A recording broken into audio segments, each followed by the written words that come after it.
तुम्हाला शिलाई काम चांगल्या पद्धतीने येतं. तुम्ही उत्तम पद्धतीने शिलाई काम करता. तुमच्याकडे शिलाई मशीन ही आहे आणि त्याचबरोबर मेहनत करायची तयारी सुद्धा आहे. पण प्रॉब्लेम हा आहे की तुमच्याकडे शिलाईसाठी कपडेच येत नाहीत. तुम्ही रोज वाट बघता पण ऑर्डर भेटत नाही. तुम्ही रोज कामाची वाट बघता पण ग्राहक येत नाहीत. ना एखादा कामाचा कॉल येतो आणि मग त्यानंतर मनात एक प्रश्न येतो, माझ्यातच काय कमी आहे का? तुम्हीही या सर्व गोष्टी फेस करत असाल तर हा व्हिडिओ शेवटपर्यंत बघा, कारण आजच्या व्हिडिओमध्ये मी तुम्हाला अशी मोठी 5 कारणे सांगणार आहे ज्यामुळे तुम्हाला शिलाई येऊनही काम मिळत नाही आणि ज्यावर उपायही सांगणार आहे जे तुम्ही आजपासूनच करू शकता. हा व्हिडिओ तुमचा टेलरिंग व्यवसाय बदलू शकतो. चला तर व्हिडिओला सुरुवात करूया. त्यातील पहिलं कारण असू शकतं की लोकांना माहीतच नाही की तुम्ही चांगल्या पद्धतीने शिलाई काम करता. तुमच्यापैकी बऱ्याच ताई अशा असतील ज्या उत्तम प्रकारे शिलाई काम करतात, पण त्यांच्या गावात आजूबाजूच्या परिसरात माहीतच नाही तुमचं काम, तुम्ही काय करता, तुम्ही कोणत्या कामात एक्सपर्ट आहात. हे जर लोकांना माहीतच नसेल तर त्या नॉलेजचा काय फायदा. म्हणून सर्वात पहिलं आपल्या कामाची जाहिरात करायला शिका. आपल्या शेजापाजारी, आपल्या नातेवाईकांना सांगा, मी चांगल्या पद्धतीने शिलाई काम करते. व्हॉट्सअप स्टेटस ठेवा. तुम्ही बनवलेले डिझाईन शेअर करा. तुमच्या रोजच्या कामाचे फोटो टाका. आजकाल प्रत्येक जण इंस्टाग्राम वापरतं, फेसबुक वापरतं. तिथेही तुम्ही तुमच्या कामाचे पोस्ट टाकू शकता किंवा स्वतःचं युट्यूब चॅनल चालू करा. तिथेही तुम्ही तुमच्या कामाची जाहिरात करू शकता. व्हिजिट कार्ड बनवा.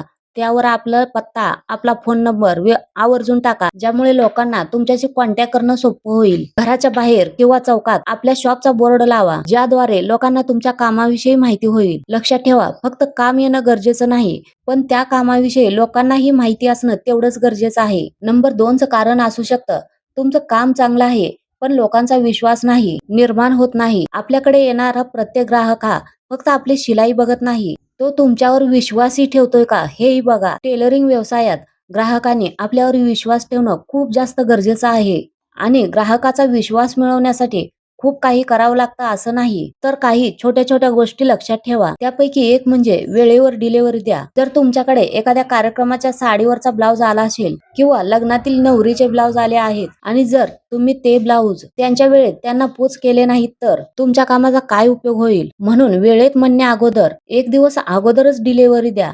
व्यवस्थित मापे घ्या.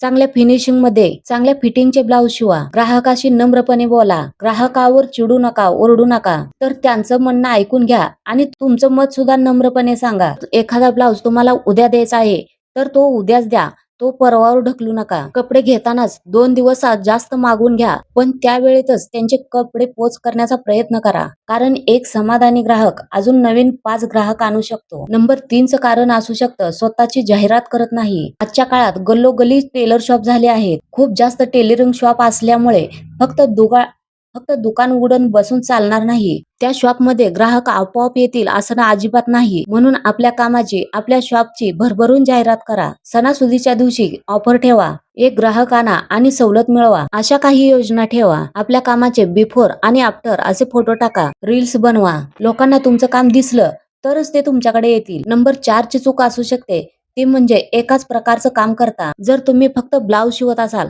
किंवा फक्त ड्रेस शिवत असाल, फक्त पिकोफॉल करत असाल तर तुमच्या कामावर मर्यादा येऊ शकतात. जर तुम्ही फक्त ब्लाउज शिवत असाल तर फक्त तुमच्याकडे ब्लाउजचेच ग्राहक येणार आहेत. जर तुम्ही फक्त ड्रेस शिवत असाल तर फक्त ड्रेसचेच ग्राहक तुमच्याकडे येतील आणि तुम्ही जर फक्त पिकोफॉल करत असाल तर फक्त पिकोफॉलसाठी साड्या तुमच्याकडे येतील. आणि समजा एखाद्या ग्राहकाला एक ब्लाउज शिवायचा आहे, एक ड्रेसही शिवायचा आहे आणि त्याच साडीला पिकोफॉल ही करायचा आहे आणि त्याचबरोबर एखादा ड्रेसही अल्टर करायचा आहे, तर तो ग्राहक असा टेलर शोधेल जो त्या ग्राहकाची सर्व कामे करून देईल. म्हणून शिलाई काम सुरू करण्या अगोदर ब्लाउजचं पूर्ण नॉलेज घ्या. ड्रेस, कुर्ती, पॅन्ट आणि युनिफॉर्म सुद्धा, आणि सगळ्यात महत्वाचं अल्टरनेशनचंही काम शिकून घ्या. यामुळे काय होईल तर तुम्ही जेवढी जास्त सेवा द्याल तेवढे जास्त ग्राहक तुमच्याकडे येतील. नंबर 5चं कारण असू शकतं, ते म्हणजे हार मानता सातत्य ठेवत नाही. आज तुम्ही शिलाई काम चालू केलं आणि आजपासूनच तुमच्या कामाला सुरुवात होईल. पहिल्याच दिवशी ग्राहक येतील, पहिल्याच महिन्यात कमाई चांगली होईल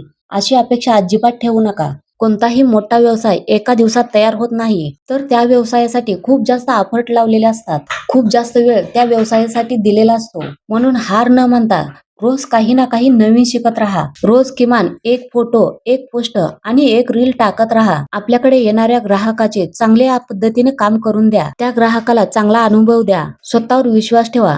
लक्षात ठेवा, यश हे सातत्याने काम करणाऱ्यालाच मिळतं. तर आजच्या व्हिडिओमध्ये आपण काय शिकलो? लोकांना आपल्या कामाची माहिती द्या. विश्वास निर्माण करा.